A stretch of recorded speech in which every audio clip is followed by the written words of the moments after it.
Pétrarque il y a 3 jours pour Dominique Portet, à l'occasion de la sortie de son ouvrage Mécanique d'une dérive aux éditions Antilope, autour de la thématique de la Shoah. Nous nous retrouvons 3 jours après avec un autre historien, un jeune historien, né en 1990, Amos Reichmann. Avant de commencer la soirée, j'aimerais donner la parole à Sébastien Cotte, adjoint au maire de la ville de Montpellier, qui représente Michael Delafosse, maire et président de la métropole. Il nous fait l'amitié et l'honneur d'être présent avec nous ce soir.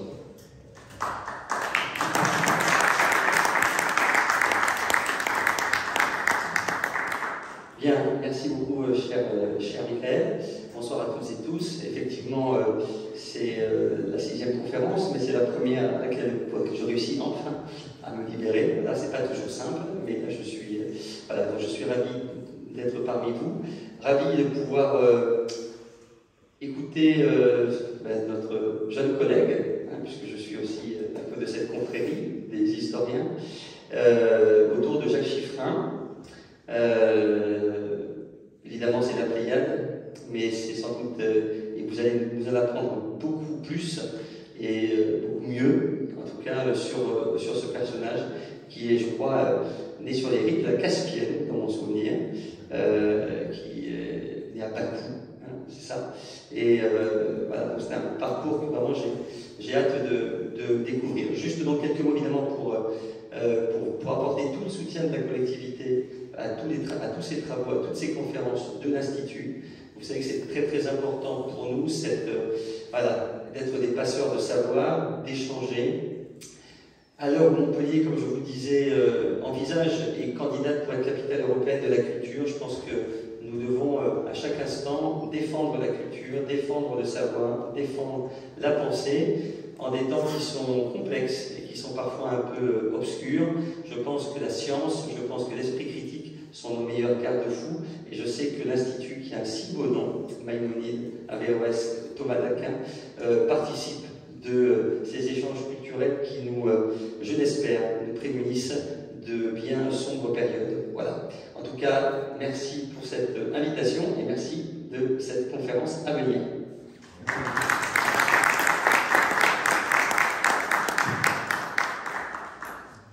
Merci Monsieur Cotte pour votre intervention. Effectivement, Montpellier ambitionne d'être capitale culturelle. Il y a quelques jours, un enregistrement sur France Culture autour du musée médiéval de Montpellier a fait pour but effectivement de montrer l'un des joyaux montpelliérains, l'un des trésors de l'art allemand.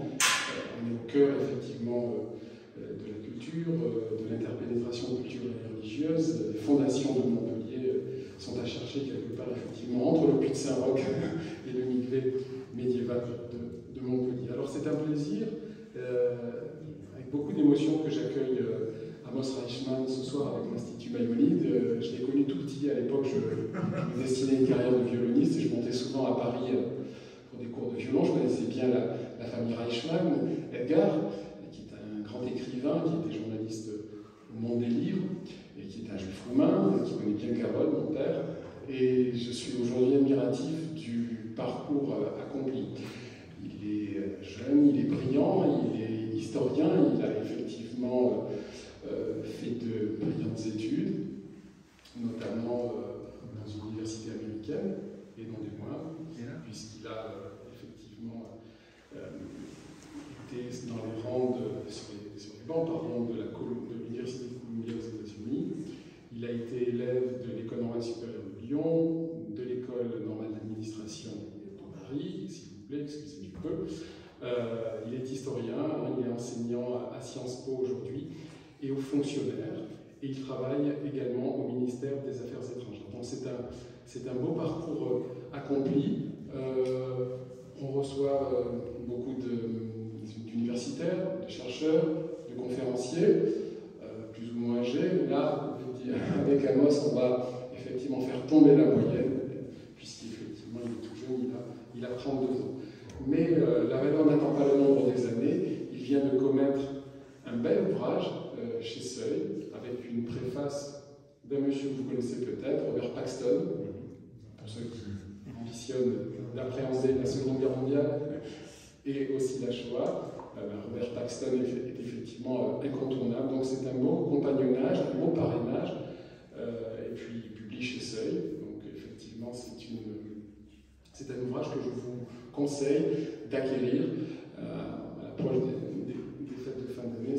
Ça peut être également aussi un beau cadeau. Alors, il va nous présenter la vie et l'œuvre de Jacques Chiffrine, présenté comme le fondateur effectivement de la Pléiade, un homme qui a eu un parcours mouvementé, peut-être un parcours romanesque entre l'Europe et l'Amérique, et effectivement, il a fait paraître cet ouvrage tout dernièrement, salué par le Monde des Livres dans son édition du 12 novembre 2021, par Libération dès le 7 octobre 2021. Et cet ouvrage retrace le parcours du fondateur des éditions de la Pléiade, qui est un juif d'origine russe, émigré aux États-Unis pour fuir le régime de l'État français de Vichy. Un parcours ponctué de réussite et de spoliation.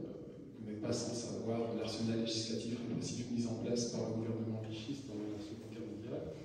Un destin brisé par l'exil. Alors, la première question, Amos, pourquoi avoir voulu travailler sur Jacques Chiffrine? Pourquoi cette personnalité, pas une autre? Est-ce que ça... Ah. Ça devrait. Oui. Est-ce que vous m'entendez?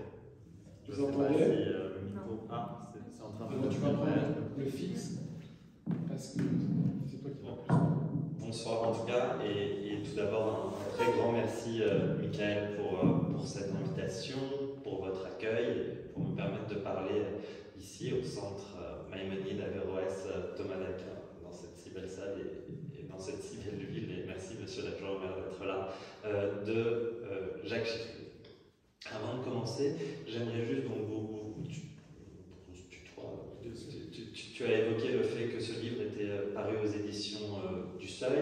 Il est paru dans une collection particulière des éditions du Seuil, la librairie du XXIe siècle. Et ce livre doit beaucoup à un homme qui s'appelle Maurice Hollander et qui est décédé il y a un an, donc qui est l'éditeur de ce livre, qui a rendu possible ce livre, qui a eu un rôle majeur dans ce livre. C'est la première fois que je parle de ce livre depuis sa disparition. J'aimerais non seulement rappeler son nom, mais lui rendre hommage parce que c'était un très très très grand historien qui a travaillé sur la notion de race notamment, et c'était un éditeur assez extraordinaire. Et donc ce livre lui doit beaucoup. Cela étant dit, ce livre, et ça va expliquer le pourquoi comment il a été construit, a été dans un premier temps publié aux États-Unis, aux presses universitaires de Columbia, parce que dans le cadre de mes études, je travaillais sur la question des Français qui étaient partis pendant la Seconde Guerre mondiale aux États-Unis. Il y avait plein de Français qui ont été amenés pour des raisons diverses, variées, à partir aux États-Unis. Dans le cadre de ces recherches, j'ai découvert cette personne, Jacques Chiffrine, que je ne connaissais pas. Et je me suis heurté à une sorte de curieux paradoxe, à une tension, qui était que la Pléiade était une sorte d'objet culturel omniprésent, presque un lieu de mémoire qui est là, que les gens ont parfois chez eux, qu'on retrouve dans les librairies, qui fait vraiment partie presque de l'identité collective française. Et puis il y avait cette personne dont j'ai découvert dans un premier temps, qui avait fondé la Pléiade, qui s'appelait Jacques Chiffrine, dont le nom était peu connu. Et donc c'est aussi important pour moi de permettre à ce nom et à cette personne d'être connu, reconnu, et qui avait un destin, un itinéraire qui apparaissait particulièrement singulier. Il est effectivement né sur les bords de la mer Caspienne, dans l'Empire russe, à la fin du XIXe siècle, en 1892, et il est mort aux États-Unis, à New York, en 1950, ce qui ne va là non plus pas tout à fait de soi pour quelqu'un qui est censé et qui a effectivement fondé la Pléiade, qui est une œuvre française, qui est quelque chose que nous connaissons, qui est parfois envié dans d'autres pays, mais il y avait également là une sorte d'étrangeté à creuser sur pourquoi la Pléiade, fondée par quelqu'un né à Bakou, mort à New York, et pourtant c'est une œuvre française. Donc j'ai commencé à déplier cela, à travailler sur ce sujet, en prenant notamment à tâche avec les descendants de Jacques Chiffrine. J'ai notamment pu rencontrer sa petite fille qui enseignait à Columbia et qui m'a permis d'avoir accès aux archives de son grand-père, Jacques Chiffrine, à certaines de ses archives, puisqu'une partie des archives personnelles malheureusement a disparu. Une autre est disponible dans un certain nombre de fonds, que ce soit l'Institut de mémoire de l'édition contemporaine, l'IMEC, que ce soit dans différents fonds d'archives existants. Et c'est comme ça que j'ai pu appréhender, découvrir cette vie, l'écrire, la raconter, avec toutes les limites qu'on a, qui sont celles notamment de l'historien, qui travaille dans des archives dans lesquelles il y a beaucoup, mais qui sont par définition lacunaires. Ce qui a donné lieu à la publication de cet ouvrage aux presses universitaires de Columbia, préfacé par Robert Paxton. Et vous allez comprendre pourquoi ça a pu l'intéresser, parce que ça touche directement à l'histoire française de la Seconde Guerre mondiale. C'est un point central et décisif dans la vie de Jacques Chiffrine. Et Maurice Hollander a trouvé intérêt à ce sujet, a souhaité que cela puisse devenir un livre en France. Et donc, dans un premier temps, j'avais écrit un ouvrage universitaire, stricto sensu, en français, traduit en anglais, qui a donné lieu à l'ouvrage aux presses universitaires de Columbia. Et Maurice Hollander m'a demandé de reprendre l'ensemble, de tout réécrire pour en faire ce livre, qui est donc sorti aux éditions du Seuil. Voilà un peu la jeunesse.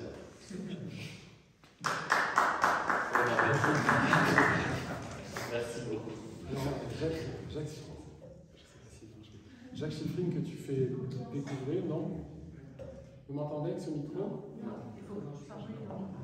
Alors, Jacques Chiffrine, que tu fais découvrir au grand public avec talent, avec sensibilité, avec finesse, a connu dans sa famille maintes arrachements. D'abord, les siens des industriels juifs chassés de Russie en 1917, lors de la Révolution, puis lui contraint durant l'occupation de quitter en 1941 la France qu'il affectionne, 1941, l'année du second statut des Juifs, pour New York, où sa vie va s'achever. L'errance diasporique, finalement, c'est un parcours, hélas, classique en ce XXe siècle tourmenté, sombre. Est-ce que... Non, ça marche. Ouais, comme ça, c'est parfait. Effectivement, ce qui caractérise, et c'est d'ailleurs le titre qui a été donné à cet ouvrage, Un éditeur en exil, ce qui est au centre de la vie de Jacques Chiffrine, c'est bien cette notion d'exil. Sa situation est d'autant plus singulière qu'il connaît l'exil à 2 reprises. On a souvent, on connaît des gens qui sont exilés, et là, ce qui caractérise, ce qui définit, ce qui travaille sa vie, c'est ce double exil.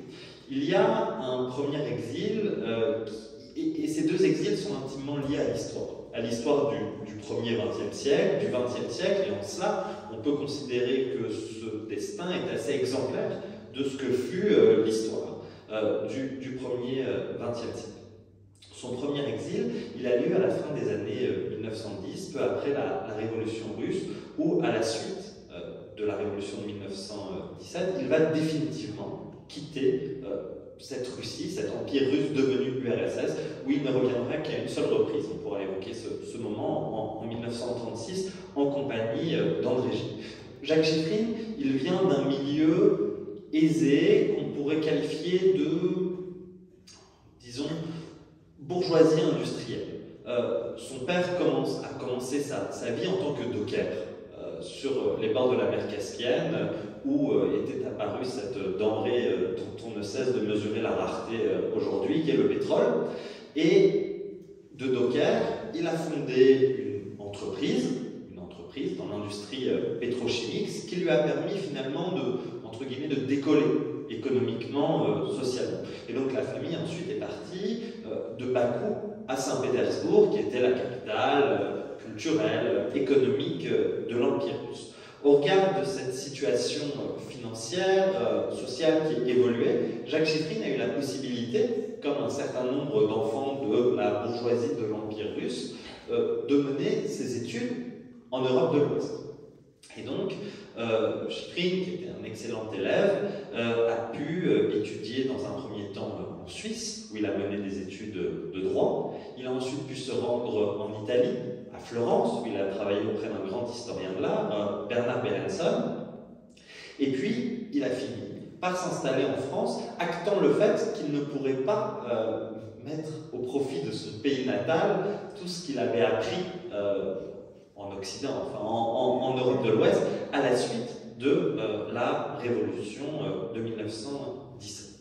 En France, il va construire sa vie, il va la bâtir, et il va être de nouveau amené à quitter la France, comme tu l'as dit, en 1941, parce que Jacques Chiffrine était donc juif, et que pendant la Seconde Guerre mondiale, s'il souhaitait tout simplement vivre, il n'avait d'autre choix que de partir. Mais alors, peut-être, avant d'entrer davantage dans les détails des circonstances qui l'ont poussé à ce second exil au cœur de la Seconde Guerre mondiale, qui est vraiment un moment important et décisif, si vous en avez d'accord, on peut évoquer voilà, ses premières années françaises et comment il a lancé justement et construit la Pléiade. Parce que c'est une histoire qui est celle de ce livre et de Jacques Chiffrine au croisement de plusieurs thématiques. Il y a la question de l'exil, qui est centrale, de la façon avec laquelle l'histoire brise des vies, transforme des vies.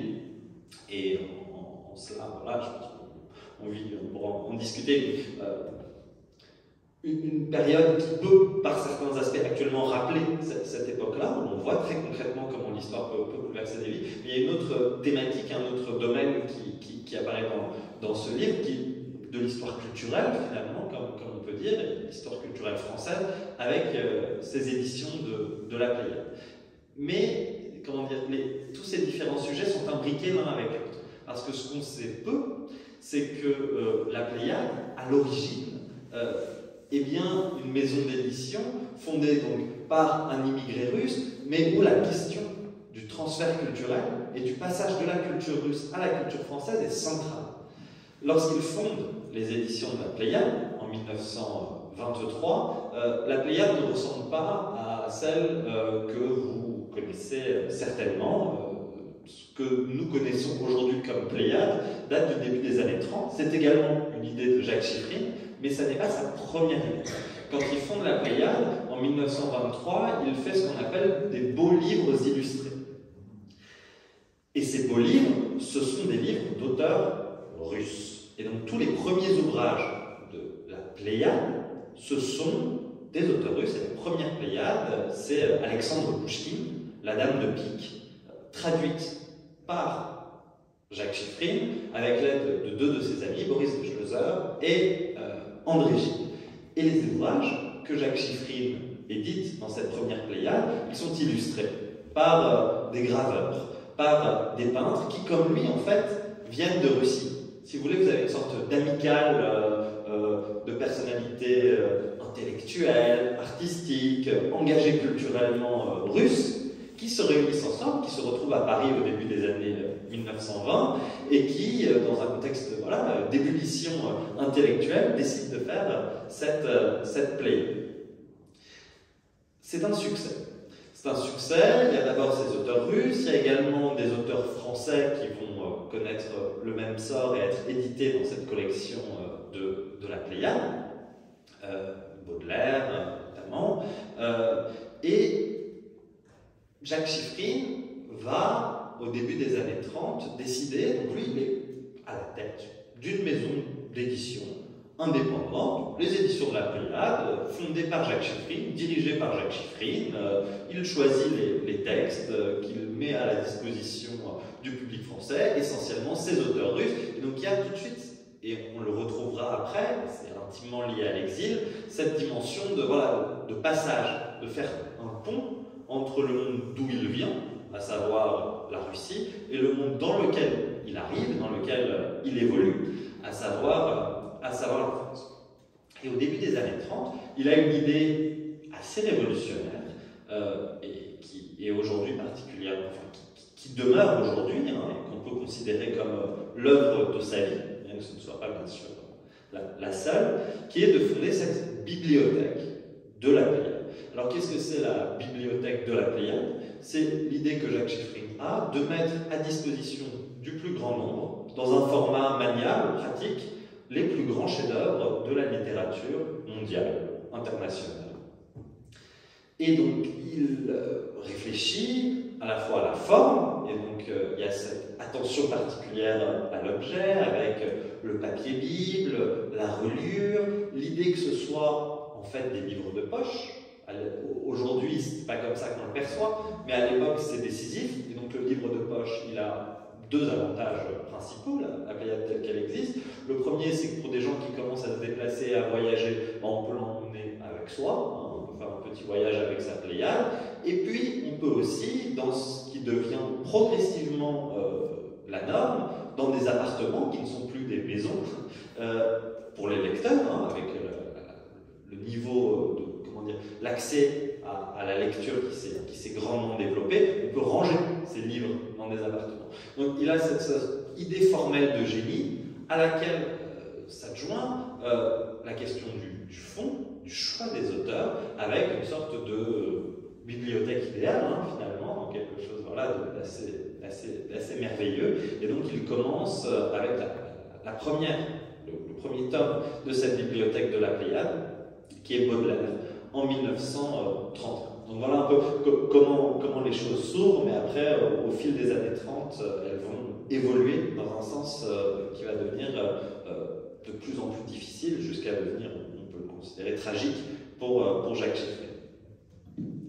Alors c'est un fin lettré, un polyglotte, comme beaucoup des juifs d'Europe centrale et orientale, et il se lance donc à Paris, une maison d'édition portant le nom du groupe de poètes de la Renaissance française, la Pléiade, appelée au succès que l'on sait, avec cette collection dont tu parlais, la bibliothèque de la Pléiade, au catalogue prestigieux, qu'il doit céder à Gallimard tout en restant directeur de la collection.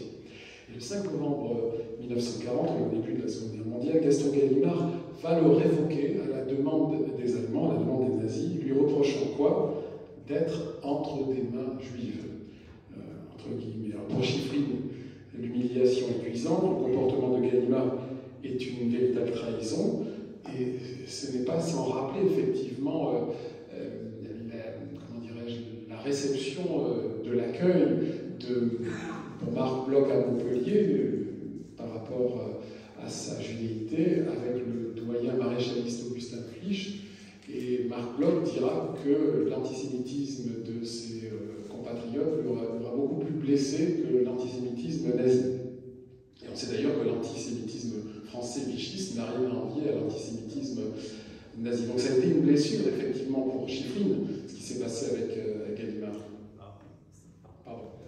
Ça a effectivement été une blessure indélébile et qui va le hanter en fait jusqu'à son décès en 1950. En fait, en 1931, Chiffrine fonde cette bibliothèque de la Pléiade. C'est une maison d'édition qui est reconnue, qui est saluée. Vraiment, en France, ça existe, les gens savent.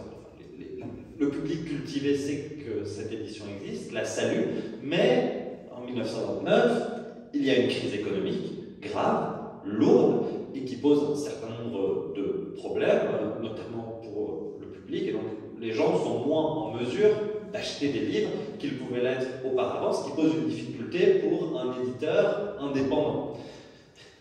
Ce faisant, il se retrouve dos au mur, il n'a plus les ressources nécessaires pour demeurer l'éditeur indépendant qu'il est. Il y a d'autres maisons d'édition en France à l'époque, et celle qui est en train de s'imposer comme la principale, qui est née dans les années 1910, c'est Gallimard.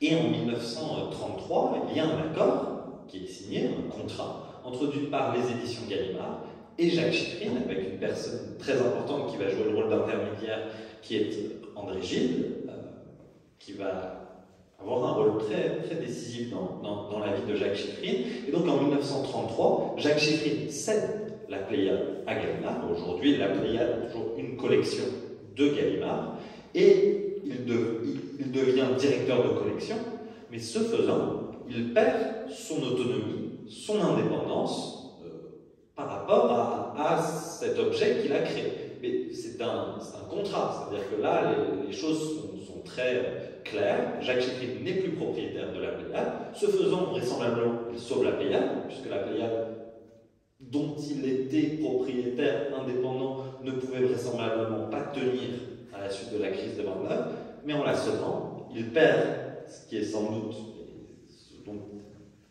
se rend compte a posteriori le plus fondamental, le plus important, qui est son indépendance, sa souveraineté vis-à-vis de sa maison d'édition. Et effectivement, cette relation contractuelle entre Gallimard et Jacques Shiffrin ne va durer que 7 années, parce que le 5 novembre 1940, Gaston Gallimard, patron des éditions Gallimard, va envoyer une lettre à Jacques Shiffrin, lui indiquant qu'il ne fait plus partie de la maison. Alors, qu'est-ce qui s'est passé en fait? Pourquoi cette lettre? Comment est-elle appliquée? Il y a donc, les Allemands ont gagné la guerre en 1940, ils ont vaincu la France, ils se sont installés dans Paris qu'ils ont occupé. Et rapidement, la question de l'édition a occupé une place centrale. Il y a eu, dès début octobre 1940, une liste qu'on a appelée la liste Otto, a priori du nom de l'ambassadeur d'Allemagne en France, Otto Abetz, qui fixait un certain nombre de livres qui avaient vocation à être envoyés au pilon, à disparaître, des livres jugés dégénérés, jugés non aptes à être lus et interdits.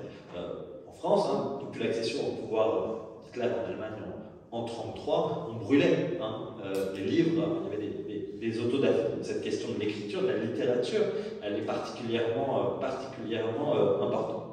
Début octobre 1940, il y a également le premier statut des Juifs, qui interdit un certain nombre de professions aux Juifs vivant en France. Parmi elles, il y a énormément, voire presque toutes, les professions de la fonction publique. Il y a également un certain nombre de professions culturelles. Le métier d'éditeur n'est pas concerné. Donc, si on regarde les choses d'un point de vue strictement légal, et c'est important parce que les Allemands et les nazis se sont évertués à, c'est pas normaliser, mais utiliser la norme, enfin, vous voyez, à faire un travail de norme pour justifier juridiquement ce qu'ils faisaient. Le métier d'éditeur n'était donc dans un premier temps pas concerné. Il le sera plus tard, il le sera en 1941, où à partir de 1941, il ne sera plus possible en France d'être juif et éditeur. Ce n'est pas le cas en octobre 1940. Ce qui n'empêche pas que les nazis, comme tu l'as dit, se méfiaient extrêmement fortement des éditeurs, de cet enjeu éditorial, et ont eu dans le viseur spécifiquement Jacques Shiffrin. Alors comment ça s'est manifesté? Ça s'est manifesté par une lettre des organes de propagande allemands à Paris, à Gallimard. Les Allemands avaient un rapport singulier à Gallimard. Ils se méfiaient de Gallimard au regard de l'importance symbolique que Gallimard représentait dans le champ culturel. Gallimard était un acteur extrêmement influent. Et donc, ce que les Allemands ont demandé à Gallimard, c'est « Ok, si vous souhaitez continuer à pouvoir publier, si vous souhaitez continuer à pouvoir bénéficier du papier nécessaire pour faire des livres, vous le pouvez, mais à, en fait, 2 conditions. La première, c'est que l'ensemble, pas que Jacques Shiffrin, mais l'ensemble des éditeurs juifs, pas que éditeurs, d'ailleurs, des salariés juifs de votre maison d'édition soient virés, d'une, et 2, que Pierre Durieux-La Rochelle, collaborateur, antisémite notoire, soit nommé à la tête de la Nouvelle Revue Française, qui avait la maison d'édition, les livres, et puis il y avait la NRF, qui était cette très prestigieuse revue qui appartenait également à Gallimard.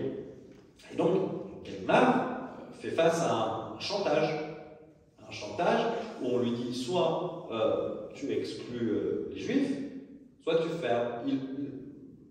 La liberté humaine existe, donc il aurait pu très bien dire bon, bah, je ferme.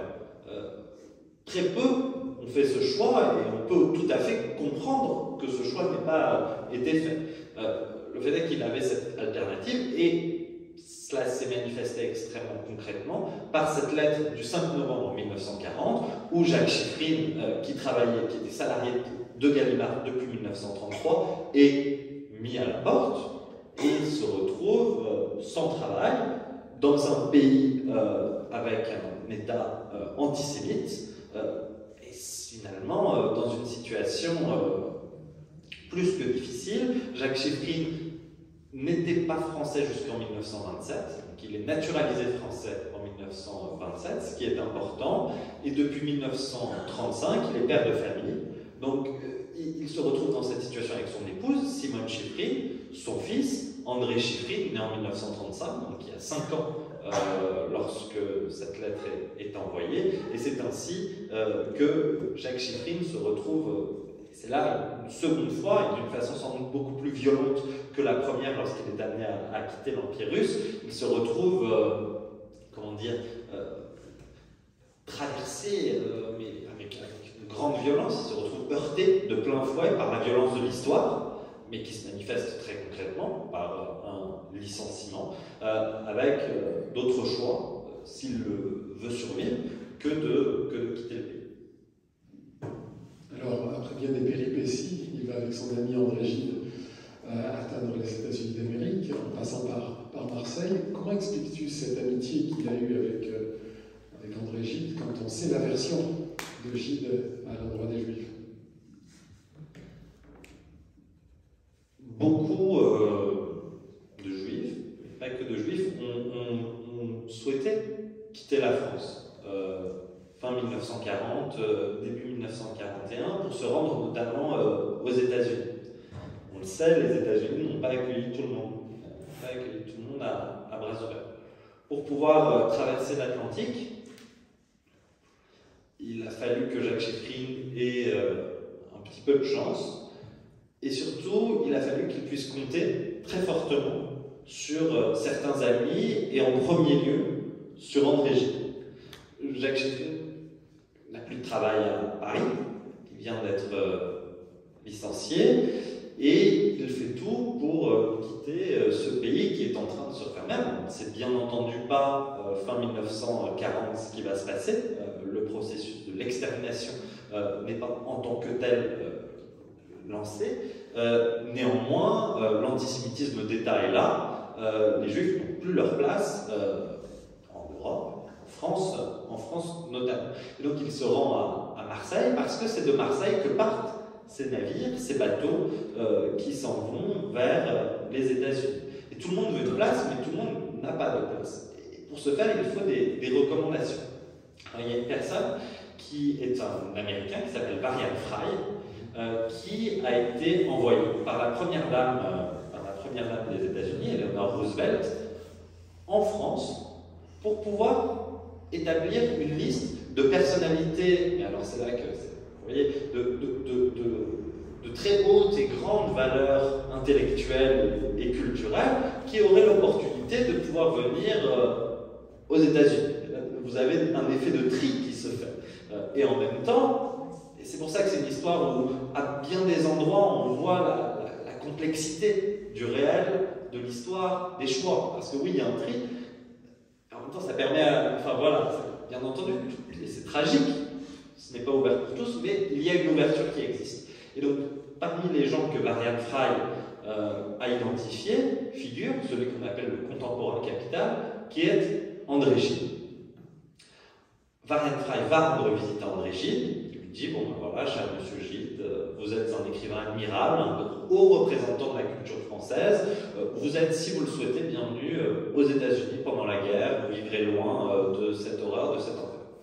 Gide, il n'a pas du tout envie de partir, lui, on lui fout grosso modo la paix, il est dans le sud de la France, il ne va pas s'engager directement contre Vichy, il ne va pas aller direct, il est dans une position qui est finalement assez similaire à celle d'une grande majorité de Français. En revanche, donc il refuse de partir. En revanche, il va écrire une lettre à Varian Fry, qui est voilà, une sorte de contrepoint à la lettre du 5 novembre, de lettres qui existe, et la lettre de Gide à Varian Fry, elle est disponible aux archives de l'Université Columbia, justement, où Gide dit à Varian Fry, bon, moi je n'y vais pas, mais par contre il y a une personne dont je suis très très proche, je vais vous dire comment s'était nouée cette amitié, qui lui a vraiment besoin de partir. Et pour qui c'est une affaire de vie ou de mort. Cette personne, c'est Jacques Chiffrine, avec son épouse et leur fils. Et ce faisant, Jacques Chiffrine va apparaître sur la liste de Varian Fry. Et ce faisant, il va pouvoir avoir une place sur un des derniers navires d'ailleurs qui va partir, qui s'appelle le Wyoming, en mai 1941. Vous voyez, entre novembre 1940, où il est licencié de Gallimard, et mai 1941, il vit 6 mois d'incertitude absolue, sans aucune certitude qu'il va pouvoir partir, à se débattre corps et âme pour trouver une place, et finalement, par ce soutien, cette recommandation de Gilles Tavarien-Frey, il va pouvoir finalement partir sur ce bateau. Après, il va avoir des difficultés avant d'arriver aux États-Unis, puisque le navire va être bloqué en rade de Casablanca. Et donc Jacques Chiffrine va rester à Casablanca quelques semaines, avant de pouvoir finalement trouver un navire qui, depuis Casablanca, le mènera aux États-Unis, où il arrivera à New York en août 1941. Alors cette amitié avec André Gide, elle prouve son origine justement quand Chiffrine arrive à Paris, dans les années 1920.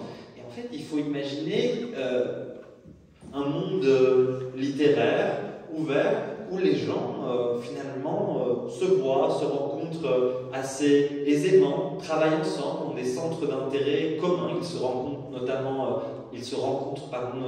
dans un lieu qui s'appelle Pontigny, où sont organisées des rencontres littéraires, ce qu'on appelle les décades de Pontigny, où les intellectuels, les éditeurs se rejoignent. Lorsqu'il arrive en France, Jacques Chiffrine rencontre une femme qu'il va épouser, qui ne sera pas la mère de son fils, qui s'appelle Yura Güler, qui est d'origine d'ailleurs, je crois, roumaine, juive roumaine. Et cette Yura Güler est une grande pianiste, et elle va donner des cours de piano à André Gide, qui est également un amateur, grand amateur, il a écrit sur Chopin notamment, de piano. Donc ils évoluent, si vous voulez, dans le même monde, et pourtant, ils n'ont pas grand-chose a priori à voir. Parce qu'André Gide, il vient de la grande bourgeoisie protestante, alors que il est installé dans le milieu littéraire français, alors que Jacques Chiffrine est un immigré juif. Et donc finalement, c'est pas que toutes les portes lui sont fermées, mais c'est à lui d'aller les chercher, les portes, de les ouvrir. Et André Gide aurait très bien pu dire non mais personne, voilà, qu'elle vive sa vie et on n'est pas du même monde. Non, c'est pas ça qui s'est passé. Si bien que lorsque Jacques Chiffrine lance la Pléiade avec la Dame de Pique, c'est André Gide qui va l'aider à traduire. Alors comment il travaille? Jacques Chiffrine parle russe, donc il traduit pas littéralement, mais il traduit du russe au français, et ensuite André Gide, l'écrivain, lui va réécrire et va donner du style à tout cela. André Gide étant par ailleurs très, très féru de littérature russe, il a notamment écrit sur Dostoïevski. Cette amitié, elle va être très très forte, et il y a un point, disons, où elle va culminer, qui est ce moment en 1936, qui est un moment marquant dans l'histoire littéraire et intellectuelle française, où André Gide, à l'invitation de Staline, de l'Union soviétique, va se rendre en URSS. André Gide, dans les années 30, il est ce qu'on pourrait appeler un compagnon de route, un sympathisant du Parti communiste. Et il est invité pour aller voir le pays d'utopie réalisé et à quoi cela ressemble. Il part en URSS et il propose à 5 de ses amis qui ont, voilà, pour des raisons chacune variées, de l'accompagner. Et parmi ses amis, il propose à Jacques Chiffrine de venir, non seulement en tant que bon ami, mais également en tant qu'interprète. Parce qu'il faut bien quelqu'un qui parle les deux langues. D'ailleurs, Jacques Chiffrine ne manquera pas de révéler à André Gide, lors d'un déplacement dans le Caucase, dans ce qui est aujourd'hui la Géorgie, que Gide, en russe, est une façon péjorative de dire juif, qu'on pourrait traduire, voilà, qu'on pourrait traduire par presque lupin, je pense, insulté. Donc voilà, Jacques Chiffrine aura ce rôle, et donc ce sera le seul moment dans la vie de Jacques Chiffrine où il retournera en URSS après son premier départ. Alors c'est un voyage qui dure un mois, ils sont d'abord à Saint-Pétersbourg, Moscou, ensuite dans le Caucase, notamment à Gori, dans la ville natale de Staline. Et puis voilà, Jacques Chiffrine rentre. Mais tout cela témoigne de cette très forte amitié entre les deux hommes. Gilles aide, comme je vous le disais tout à l'heure, donc Jacques Chiffrine à se rapprocher de Gallimard en 1933, lors du rachat. Et quand Jacques Chiffrine lui indique en 1940 qu'il a été licencié par Gallimard, Gilles est bien ennuyé, il le dit, il regrette cette décision, il dit qu'il va essayer d'aller voir Gaston Gallimard pour le faire changer d'avis. En fait, il ne peut rien, parce que l'engrenage est là, parce que, au-delà de la décision individuelle réelle de Gaston Gallimard, il y a quand même la réalité historique qui est à l'œuvre, qui sont les conséquences de la guerre, de la défaite française, de l'arrivée au pouvoir du maréchal Pétain, mais néanmoins, André Gide va aider Jacques Chiffrine. Tu le soulignes, Mickaël, c'est d'autant plus compliqué qu'à plusieurs moments, André Gide, dans ses écrits, donc c'est des choses qui restent, voilà, a eu des écrits qu'on pourrait qualifier d'antisémites. Au moment de l'affaire Dreyfus, en 1898, il pouvait écrire qu'il n'aimait pas les Juifs. Dans son journal, qu'il a tenu jusqu'à sa mort, d'ailleurs la dernière ligne de son journal, c'est assez émouvant, fait état du décès de Jacques Chiffrine, comme si voilà, ça marquait la fin. Dans son journal, et Jacques Chiffrine, bien plus tard, juste avant sa mort justement, en 1950, le lui reprochera, il écrivait, André Gide, qu'il considérait la littérature juive comme une littérature avilissante. Et il expliquait, André Gide, que ce qu'il appelait, sans jamais la définir, cette littérature juive, il ne comprenait pas qu'elle puisse utiliser le français pour s'exprimer. Comme s'il devait y avoir une langue spécifique pour la littérature juive, et que cette langue ne pouvait bien entendu pas être le français, et donc que la littérature juive ne pouvait arriver que de façon traduite. Donc une sorte d'assignation identitaire et raciale que Gide donnait à la langue, et qui excluait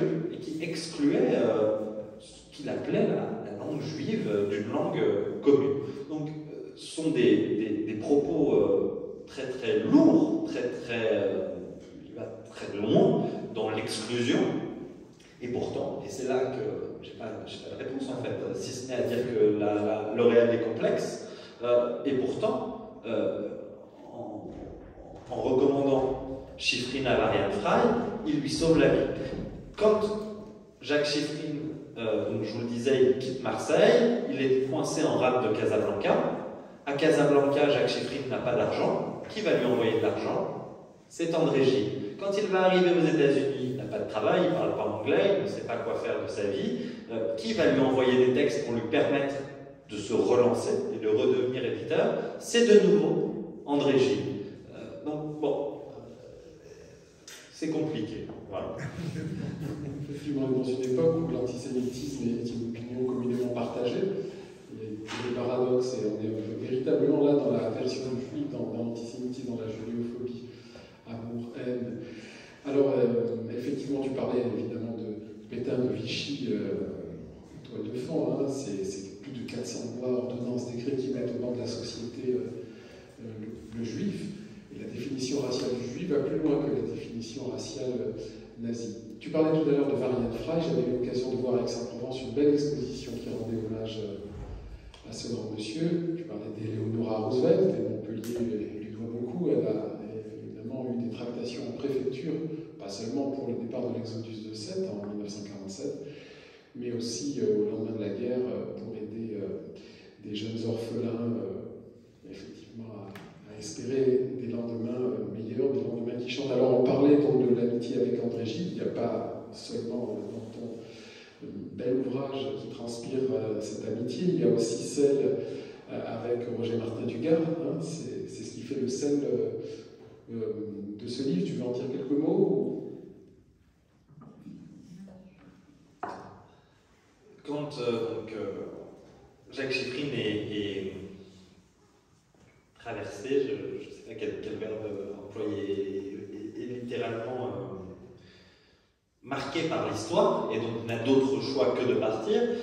Heureusement, il a ses amis qui peuvent lui venir en aide. Mais ça n'est pas si évident parce que ce dont on se rend compte à la lecture notamment de la correspondance de Gilles Chiffrine et de Roger Martin de Gall avec Chiffrine, c'est que leur compréhension de la réalité historique, des événements historiques, est pour le moins lacunaire. Alors, c'est intéressant de noter que ces deux amis sont Roger Martin du Gard et André Gide, parce que l'un comme l'autre, en fait, sont des sortes de grands monuments de la littérature française qu'on pourrait qualifier de classique. Roger Martin du Gard a le prix Nobel de littérature en 1937, sa grande saga s'appelle Les Thibauts, où c'est une histoire française, une saga française. André Gide, lui, aura le prix Nobel de littérature en 1949, je crois, mais il s'avère que voilà, ces deux grands amis sont ces deux grands auteurs français. Lorsque Jacques Chiffrine fait état des difficultés qui sont les siennes, et plus que des difficultés, de la situation terrible dans laquelle il se trouve, ses amis, et notamment en 1940, lorsqu'il est licencié, lorsque les premières lois antisémites sont votées, lorsque l'Europe est en train de sombrer dans cette folie antisémite et dans cette tragédie, ne mesure pas ce qui se passe. Et c'est assez fascinant, et ça pose des tas de questions, je trouve, voilà, sur la capacité à appréhender un événement historique, et à essayer de mesurer ce qui se passe. Alors, évidemment, il ne s'agit pas d'être dans le trop-plein, mais c'est vraiment une question d'optique, presque, de focale. Et en fait, Gide, comme Martin du Gard, lui disent « Oh, mais tout cela n'est pas si grave. Peut-être tu vas devoir partir, mais après tout, si tu restes, on trouvera bien des solutions, et c'est un mauvais moment à passer. Et puis c'est vrai que de tempérament, tu te plains souvent, alors bon, ça va aller, ça va aller, ne t'inquiète pas. » Et en fait, Jacques Chiffrine, lui, il sait très bien ce qui se passe, parce qu'il comprend qu'il ne peut pas rester en France. Il comprend peut-être pas immédiatement que s'il reste, son destin sera la mort, mais il comprend qu'il ne peut. Il n'a pas d'avenir. Voilà. Le présent n'est pas encore nécessairement l'extermination, mais l'avenir n'est pas là. Et ses amis ne comprennent pas tout à fait ça, ne comprennent pas ce qui est en train de se jouer.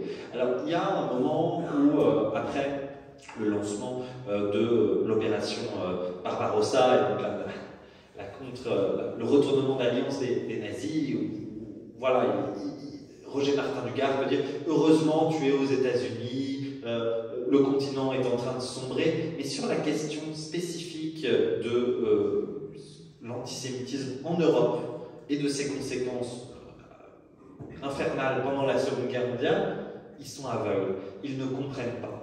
Et cette incompréhension, on va la retrouver un peu plus tard, lorsque, après la Seconde Guerre mondiale, à New York, Jacques Chiffrine ne cessera de dire à ses amis à quel point, ce que tu disais au début, à quel point ce qui s'est passé pendant la Seconde Guerre mondiale, et ce que la France a fait en fait, était une blessure irrémédiable, indélébile, et qu'en fait, il y avait quelque chose pour toujours casser. Et lui, il l'écrit presque en ces termes. Et ses amis ne le comprennent pas en fait, ne comprennent pas pourquoi la cassure est si puissante, si forte, alors que ce sont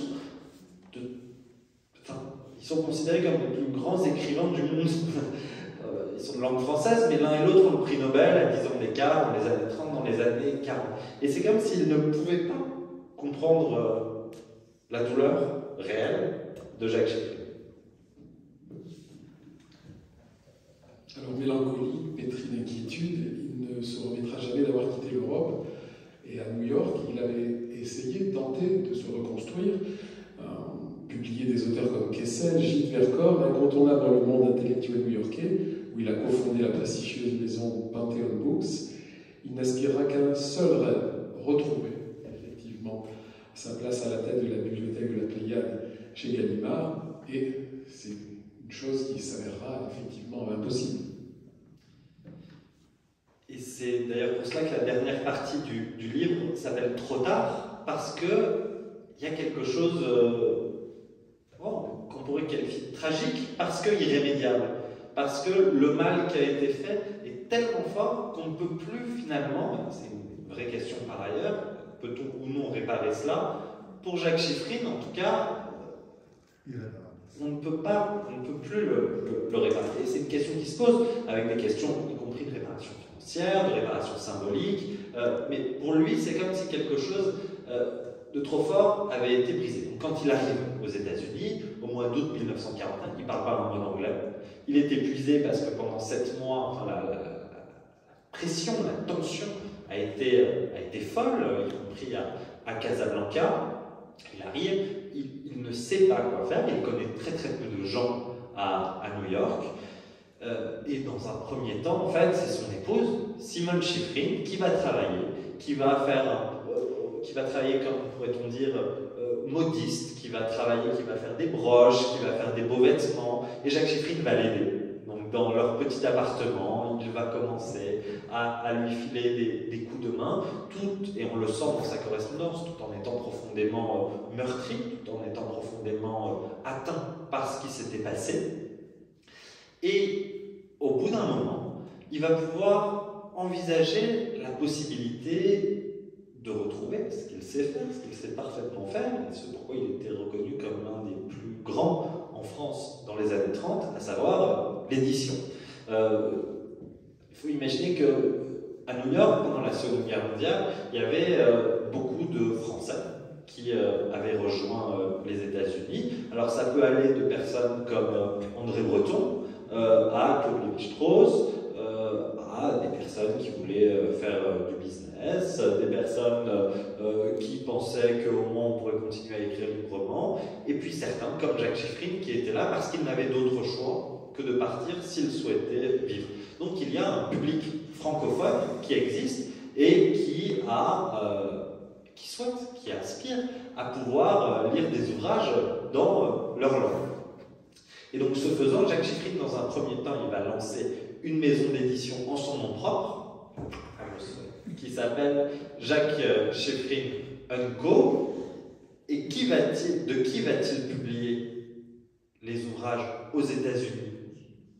Dans un premier temps, ceux de son ami André Gide, qui va donc lui envoyer, c'est complexe, mais qui va lui envoyer des textes. Ça, c'est dans un premier temps, mais rapidement, Jacques Schifrin, en fait, va rejoindre une autre maison d'édition plus importante qui s'appelle Pantheon Books, qui vient de naître à New York et qui a été fondée par une personne extrêmement importante dans l'histoire culturelle, intellectuelle et dans la vie de Jacques Schifrin, qui est un éditeur allemand qui s'appelle Kurt Wolf, qui en Allemagne avait été le premier éditeur dans les années 1920 de Franz Kafka, et qui lui aussi, avec un parcours qui n'est pas sans rappeler celui de Jacques Schifrin, va être amené à quitter l'Europe des autodafés, l'Europe de l'antisémitisme, l'Europe nazie, pour se rendre aux États-Unis, où il va arriver, partant également de Marseille d'ailleurs, en passant également par la filière de Marianne Frey, et aux États-Unis. Alors lui, qu'est-ce qu'il fait quand il arrive à la New York Public Library?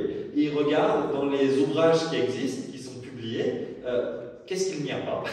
Qu'est-ce qu'il n'y a pas et que lui peut connaître? Et il se rend compte que ce qui manque notamment, c'est un certain nombre d'ouvrages de la culture européenne, de cette culture d'où lui vient. Et cette culture, c'est également celle de Jacques Schifrin. Et donc finalement, assez naturellement, les deux hommes vont se rencontrer, vont être amenés à se connaître, et Kurt Wolf va proposer à Jacques Schifrin de le rejoindre et de travailler avec lui à cette maison d'édition Pantheon Books, dont, j'allais dire la mission historique, c'est peut-être un peu trop, mais dont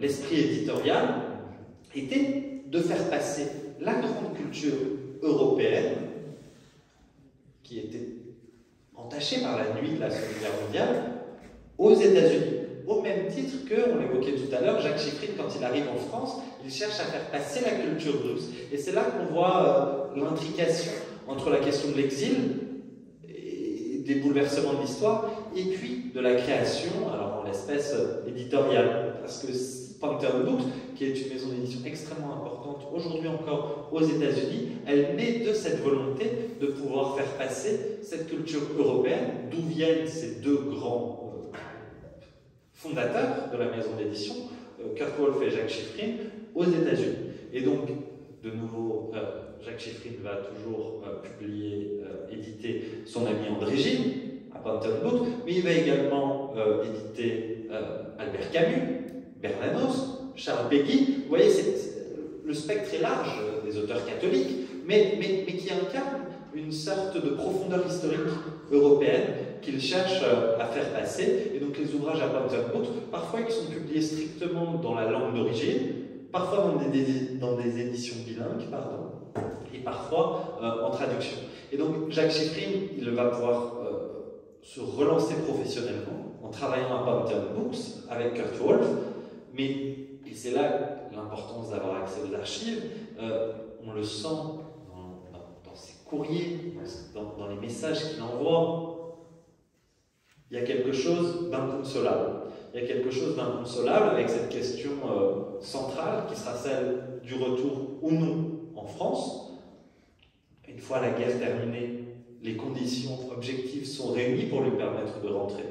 Il pourrait revenir en France et il pourrait, peut-être avec des difficultés, mais il pourrait chercher à retrouver un travail. Mais il ne le fait pas. Alors il est malade, il souffre d'une maladie pulmonaire, un emphysème, mais je ne pense pas que sa maladie soit la raison principale, la seule raison de cet impossible retour. Il a réussi à, entre guillemets, retrouver une carrière aux États-Unis. Je ne pense pas non plus que ce soit la seule raison qui l'empêche de revenir. Il y a quelque chose de brisé, à jamais, lié à ce qui s'est passé en novembre 1940. Il le dira d'ailleurs dans une lettre qu'il a envoyée, je crois, à Jean Paulhan, où il dit qu'il y a quelque chose qui s'est cassé à tout jamais en 1940 dans sa vie. Et donc c'est également dans cette mélancolie qu'il va vivre jusqu'à son décès en 1950 sans jamais avoir retrouvé le sol de cette terre qui n'est même pas sa terre natale, puisqu'il est né à Bakou, mais qui est sa terre d'adoption, la France. Jacques Chiffrine, un éditeur en exil, d'Amos Reichmann, avec une préface de Robert Paxton, parue aux éditions du Seuil. Il est temps de vous donner la parole. J'aimerais également excuser Carole Delga, présidente de la région Occitanie-Pyrénées-Méditerranée, qui vous a envoyé un message, tout comme Claire Hart, vice-présidente de la métropole. Saluer les personnalités présentes, président d'association, Charles Guy, Roger Torgman, Brigitte Laparade-Albert, saluer aussi Luc Albert. Et les autres ne m'en voudront pas de ne point les citer. Y a-t-il des questions pour notre jeune et brillant orateur Roger?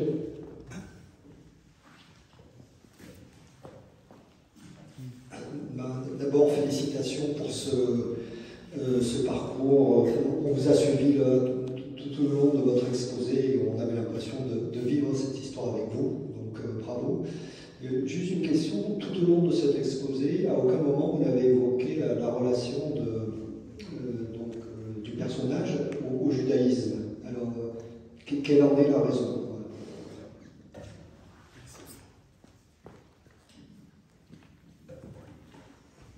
Merci beaucoup pour vos mots et pour cette question. J'allais dire, la raison était peut-être de pouvoir répondre à la question que vous alliez poser. Il n'y a pas une volonté de ne pas en parler, d'autant que c'est une question assez fondamentale. Jacques Chiffrine, qui est né Jacob d'ailleurs, grandit néanmoins dans un milieu où la religion occupe à minima une place secondaire, qu'on pourrait qualifier de laïcisée. Il n'est pas religieux, il n'est clairement pas religieux.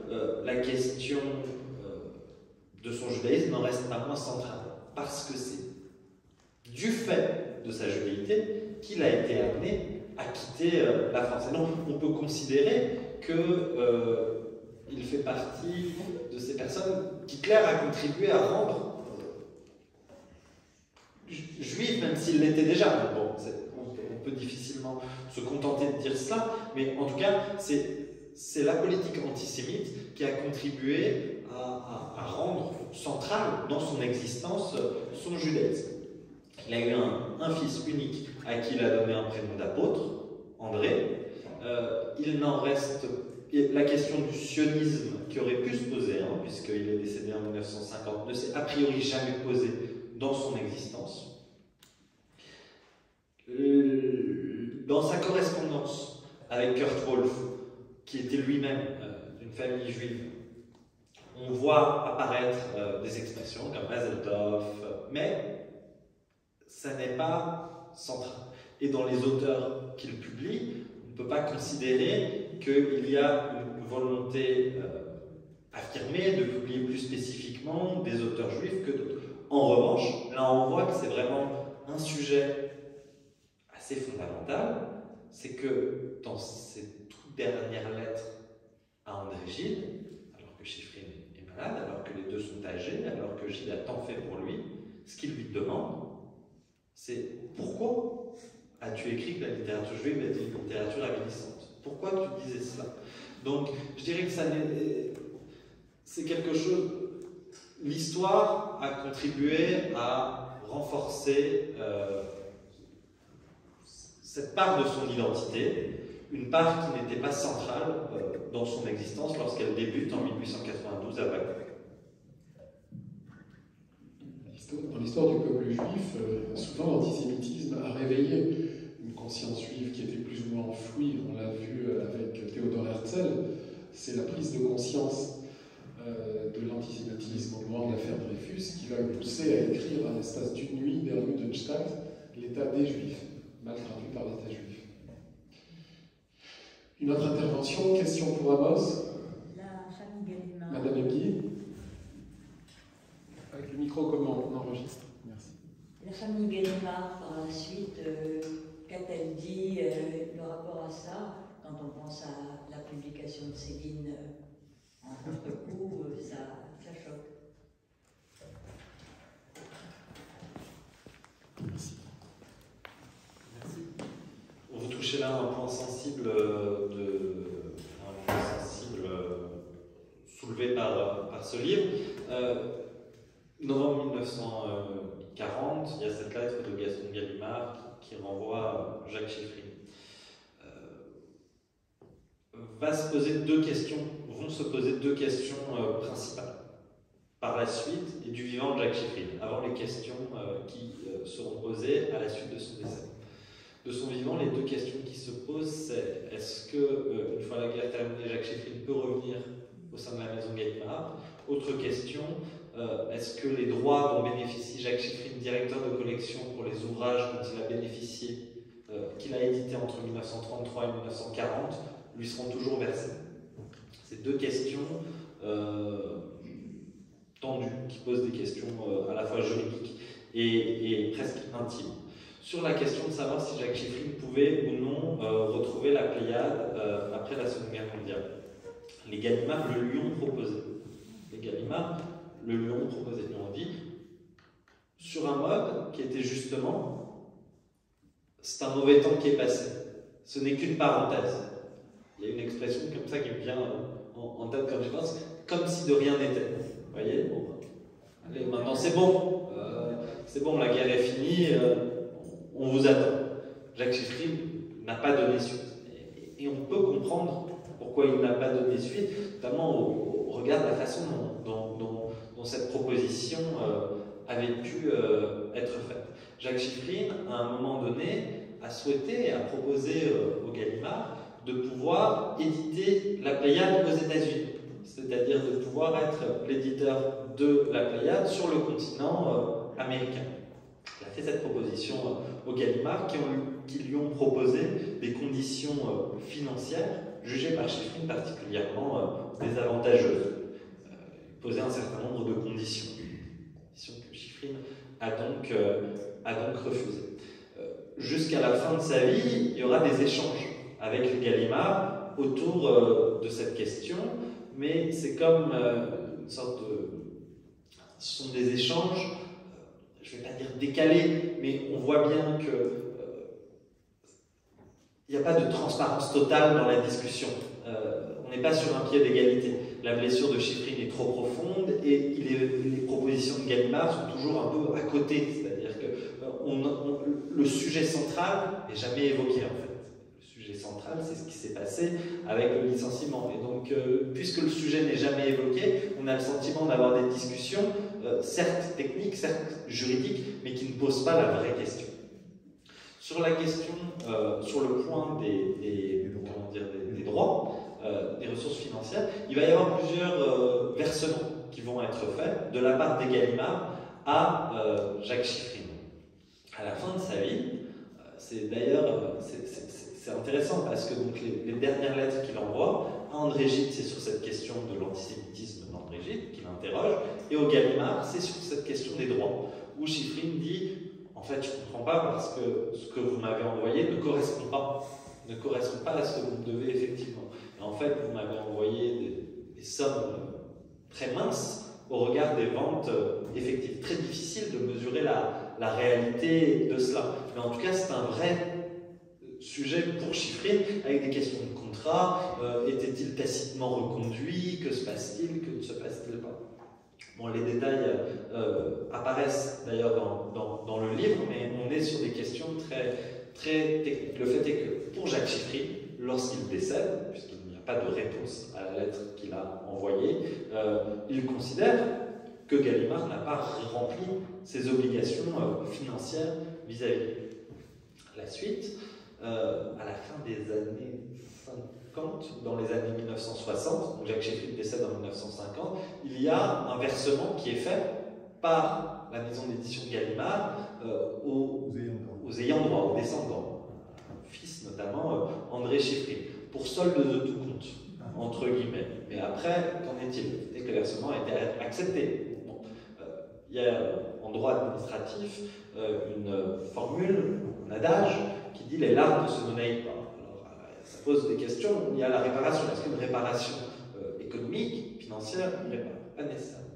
En 2005, les éditions Gallimard ont édité la correspondance entre André Gide et Jacques Chiffrine avec une préface à cette correspondance, préface d'André Chiffrine, le fils de Jacques Chiffrine, dont on n'a pas parlé en détail, mais qui lui-même était également éditeur, qui a travaillé à Brompton Books, qui a un rôle important. Dans cette préface, le fils dit néanmoins ce qu'il en est, ce qui s'est passé le 5 novembre 40, mais quand vous regardez la correspondance, rien n'est dit dans le texte sur ce qui a été fait en novembre 1940 par Gallimard. Néanmoins, on peut considérer que c'est une forme, symboliquement, de reconnaissance de la part de Gallimard en publiant cette correspondance avec cette préface d'André Chiffrine. En 2021, quand ce livre est sorti, qui cherche à être le plus factuel possible, et je n'ai certainement pas cherché à faire de cet enjeu lié à Gallimard une question particulière centrale, le livre a été mal reçu par Gallimard, très mal reçu, ce qui témoigne du fait que ça ne semble pas une affaire totalement réglée. Voilà. Vous l'avez proposé pour l'édition? Vous l'avez proposé à Gallimard pour être édité? Non, alors je ne l'ai pas proposé parce que comme je vous l'indiquais en début, j'ai été contacté par cet éditeur, Maurice Hollander, pour qui j'ai le plus grand respect, pour qui j'avais le plus grand respect déjà quand il m'a contacté, et donc les choses se sont faites ainsi. Je suis très heureux qu'il ait été publié dans cette collection. Daniel, au fond, vous te rapprochez. Oui, cette amitié avec André Gide et Roger Martin Dugard, Chiffrine était leur éditeur. Donc ils étaient quelque part intéressés. Par-delà, aux États-Unis, ils continuent à publier Gide. Leur Nobel, ils le doivent à Chiffrine, en quelque sorte.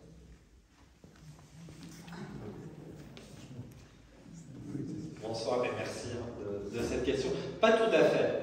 L'éditeur de Gide et de Martin Dugard, c'est Gallimard. Ils sont édités par Gallimard. Sauf erreur, Chiffrine n'a jamais publié Martin Dugard. Avec Gide, la situation elle est un peu différente, mais encore elle est pas. Enfin, avec Gide, la situation elle est différente parce que Jacques Chiffrine va faire le choix de faire d'André Gide le premier pléiadisé de son vivant. Ce qui était une façon, sans mauvais jeu de mots, de le panthéoniser de son vivant. Mais à mon avis, cela disait davantage du respect et de l'amitié entre les deux hommes que de quelque chose qui avait. Enfin, ça a eu lieu, si vous voulez, avant que Gilles ne vienne en aide de cette façon à Jacques Cheffrine. Et ensuite, Gilles va envoyer des textes à Cheffrine, mais qui seront publiés à l'international. Donc ça va permettre à André Gide d'être peut-être davantage connu aux États-Unis, mais je ne pense pas que ce soit une relation intéressée en premier lieu, vraiment. Merci Amos. Dernière question, intervention. J'aimerais remercier les médias qui ont annoncé la manifestation. Vous pouvez nous retrouver sur Twitter et revisionner nos conférences et rencontres sur notre chaîne YouTube, et on essaie d'être montre d'une certaine célérité dans la mise en ligne par rapport à l'année dernière. Alors, effectivement, vous suivez cette cadence effrénée d'une conférence presque par semaine en ce moment. Ça va un petit peu se calmer avec 2023, bien que le mois de janvier nous offre 3 belles rencontres avec 3 autres grands historiens, Myriam Asselbel, Georges Vansoussan et Julien Darmon. Nous allons nous retrouver la semaine prochaine avec un contemporain de Jacques Cheffrine, en la personne de Jules Boucherie. Ce nom ne vous dit peut-être rien, sauf pour les mélomanes et musiciens peut-être présents dans l'assistance. Eh bien, il ne se contentait pas d'être un violoniste émérite, enchaînant gammes et arpèges quotidiennes, mais il a été également un Rassid Ouattara, juste parmi les nations, et il a effectivement caché un certain nombre de ses élèves, pas des moindres, Devierli, un grand violoniste juif roumain avec lequel j'ai travaillé à Paris il y a une vingtaine d'années. Il a caché également Ivry Glis. Il a été aussi le maître de Françoise Sorbet, qui était plus connue à Montpellier au CNR sous le nom de Francine Orgland. Et il a été également le professeur de Ginette Neveu, qui a eu un destin tragique avec Marcel Cerdan dans l'avion du retour d'Amérique. Donc vraiment, c'est une conférence inédite, un peu comme celle de ce soir avec notre ami Amos Reichmann. Rendez-vous donc à 18h30, mercredi 7 décembre, à Saint-Pétrarque, et ce sera Philippe Olivier, que vous connaissez désormais, puisque c'est la 3e conférence qu'il nous propose. Il est musicien, historien et musicologue. Il nous viendra de Strasbourg. Il a été adjoint au maire de Strasbourg, de Catherine Trottmann, et c'est un historien de choix qui a beaucoup travaillé dans les archives berlinoises. Donc, merci de votre présence. Rendez-vous le 7 décembre pour finir une année civile 2022 bien remplie, hein, n'est-ce pas, monsieur Aldi?